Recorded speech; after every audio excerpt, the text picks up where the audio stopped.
নতুন ডাইমেনশন হচ্ছে যে অনেক জায়গায় নববর্ষের সাথে বৈশাখী মেলা হবে এবং এটা 2 থেকে 3 দিন ব্যাপী হবে।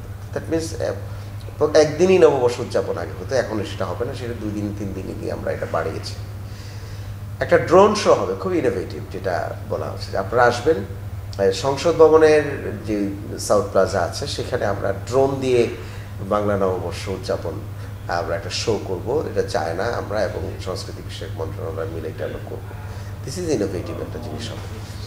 বাংলা নববর্ষকে কেন্দ্র করে এই মাসেই আমরা বৈশাখ মাসে আমরা প্রতিটি ওয়ার্ডে আমরা ফুটবল টুর্নামেন্ট শুরু করছি এবং প্রতিটি ওয়ার্ডের প্রাইজ মানি রানার্স আপ এবং চ্যাম্পিয়ন মিলে 1 লাখ টাকা করে প্রাইজ মানি। সুতরাং this is another big festival is coming forward.